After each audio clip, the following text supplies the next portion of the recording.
Halo kawan sejarah, berjumpa lagi dengan channel Sekilas Sejarah. Channel yang membahas secara singkat tentang peristiwa dan tokoh-tokoh sejarah.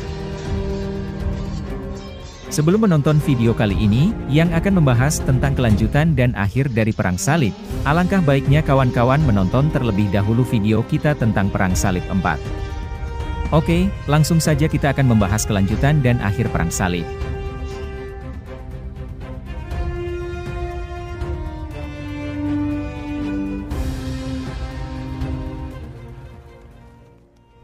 Pada Perang Salib sebelumnya, yakni Perang Salib keempat, telah terjadi penyelewengan dari tujuan utama perang tersebut. Tujuan utama dari Perang Salib keempat sebenarnya adalah menaklukkan Mesir, untuk selanjutnya menjadi jalan untuk merebut Yerusalem. Namun yang terjadi justru penjarahan terhadap Konstantinopel di Bizantium yang sejatinya merupakan sekutu pasukan salib sendiri. Penjarahan yang merupakan penyelewengan tersebut dilakukan oleh tentara salib atau lebih tepatnya Ksatria Templar. Paus Innocentius III, yang menyerukan Perang Salib keempat, marah oleh tindakan tentara salib atau Ksatria Templar. Sebelumnya, para ksatria ini menyerang pelabuhan Zara, yang notabene adalah milik Raja Kristen Hungaria. Diteruskan dengan aksi menjarah dan menghancurkan gereja-gereja, serta membantai rakyat Bizantium di Konstantinopel. Perilaku memalukan ini bersamaan dengan keyakinan bahwa kepausan memanfaatkan ideologi perang salib untuk memperluas jangkauan kekuasaannya, dan melemahkan semangat perang salib kerajaan-kerajaan Kristen, serta otoritas kepausan terkait moralitas. Peristiwa ini juga meninggalkan kenangan pahit dan ketidakpercayaan, yang masih menodai hubungan antara Gereja Ortodoks Timur Bizantium, dengan Gereja Katolik Roma.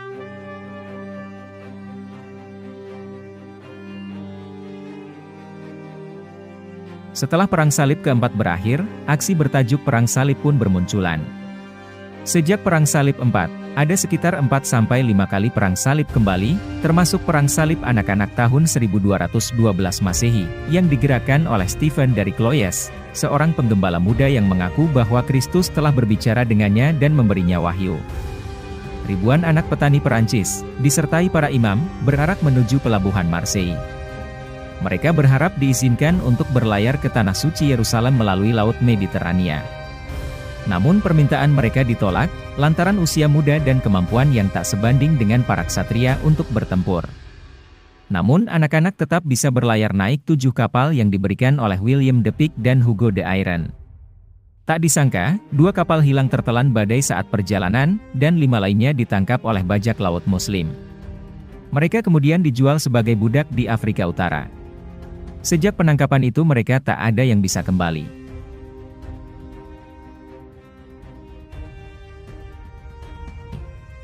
Setelah pasukan salib berhasil menduduki Konstantinopel, pada tahun 1218 Masehi, mereka menyerang Mesir, tetapi tidak berhasil, dan hanya dapat menguasai kota pelabuhan Dimyat, gerbang strategis untuk memasuki Mesir. Tahun 1229, Kaisar Jerman dan Raja Italia, Frederick II, mengadakan perundingan damai dengan Al-Malik Al-Kamil, penguasa Mesir dari dinasti Ayyubiyah. Isi perjanjian tersebut adalah Yerusalem diserahkan ke tentara salib, dan sebagai gantinya Dimyat diserahkan kepada tentara Muslim. Al-Malik Al-Kamil pun setuju dengan tawaran tersebut. Dengan ditandatanganinya perjanjian tersebut, Yerusalem kembali ke pangkuan tentara salib, dan Frederick II sebagai rajanya.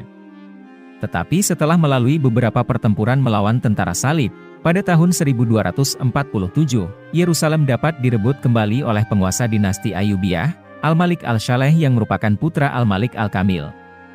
Tahun 1248, Raja Louis IX dari Perancis memimpin Perang Salib, dan berhasil menaklukkan Dimyat tahun 1249. Tahun itu Al-Malik Al-Shaleh wafat dan digantikan putranya, Al-Malik Al-Ashraf. Louis IX dari Perancis yang dikenal sebagai Saint Louis, berhadapan dengan penguasa Ayyubiyah hingga penguasa Mesir beralih ke dinasti Mamluk. Pada tahun 1263, Al-Malik Al-Zahir Baibars berhasil menaklukkan kota-kota Kaisarea dan Acre. Keberhasilan yang sama juga terjadi dalam menaklukkan Java dan Antokia, yang merupakan benteng pertahanan tentara salib. Louis IX berhadapan dengan Baibars di Antioquia tahun 1268, namun berhasil dikalahkan. Lalu ia berencana merebut Tunisia pada 1270, Namun ia beserta pembesarnya malah ditawan di perairan di Mesir, dan dibebaskan setelah memberi uang tebusan. Ia pun kembali ke negaranya. Sedangkan pada pihak Muslim perjuangan dilanjutkan oleh Sultan Qalawun. Di masanya, Lazikiyah dan Tripoli dapat ditaklukkan tahun 1289. Pada tahun itu pula, Sultan Qalawun mempersiapkan tentaranya untuk menaklukkan daerah-daerah yang masih dikuasai tentara salib, namun tiba-tiba ia meninggal.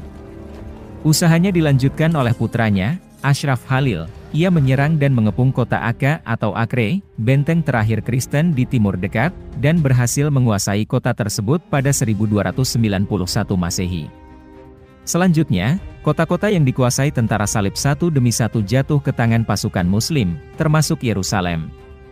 Dengan jatuhnya benteng terakhir pasukan Kristen, terhitung tanggal 14 Agustus 1291 Masehi, kekuasaan tentara salib sudah lenyap di Timur Tengah. Adapun sisa-sisa tentara salib, selanjutnya melarikan diri melalui jalur laut, dan kebanyakan mereka mengungsi ke daerah Siprus.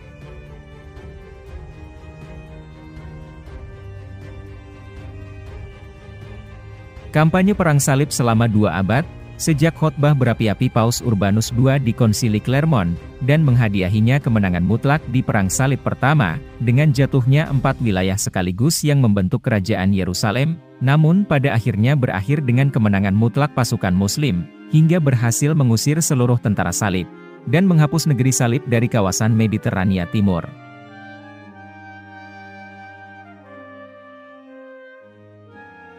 Perang salib memiliki beberapa dampak langsung terhadap dunia Kristen Latin. Salah satunya adalah kontribusinya terhadap penurunan tradisi feodalisme, serta melemahnya kekuatan sistem monarki, lantaran banyak pemimpin yang tewas selama pertempuran, atau menghabiskan kekayaan mereka untuk membiayai ekspedisi mereka ke Tanah Suci Yerusalem. Perang salib juga turut mengangkat perdagangan antara dunia Kristen Latin dan Timur. Seandainya perang salib tidak pernah terjadi, kemungkinan kebangkitan perdagangan di Eropa takkan terjadi, lantaran sistem mereka selalu terikat feodalisme manorialisme. Perang salib juga memicu minat dalam hal geografi dan pariwisata. Kedatangan bangsa Barat ke Timur membuka mata mereka tentang budaya Timur yang unik, dari segi makanan, pakaian, dan seni arsitektur, serta bermunculannya karya sastra bertema perang salib. Pengaruh paling signifikan adalah kemajuan intelektual Eropa. Meski tentara salib tidak memiliki kontak langsung dengan pusat peradaban Muslim di Timur Dekat, kebangkitan intelektual itu masuk melalui Spanyol dan Sisilia, di mana kebudayaan intelektual Muslim menembus dunia Kristen Latin, dan membantu merangsang kebangkitan budaya di abad ke-12 dan ke-13. Selama berabad-abad, beberapa kalangan bahkan memuji ide perang salib, atas tumbuh kembangnya idealisme Kristianisme serta tema kepahlawanan.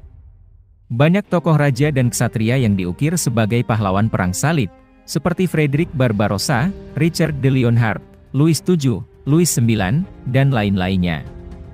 Namun di sisi lain, perang salib juga telah menciptakan benih dendam berabad-abad, lantaran intoleransi agama dan fanatisme dalam peristiwa pembantaian kaum Yahudi di Rhineland, juga pembantaian Muslim dan Yahudi di Yerusalem. Jika ditilik dari sejarah, maka ideologi ekstremis Islam zaman modern bermula dari ide perang salib. Bahkan sampai hari ini, konflik perang salib masih berlanjut di tempat semua berawal, yakni Yerusalem, Palestina.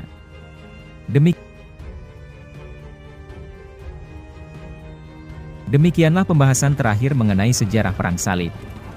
Sampai jumpa di pembahasan sejarah yang lain. Sekian, dan terima kasih.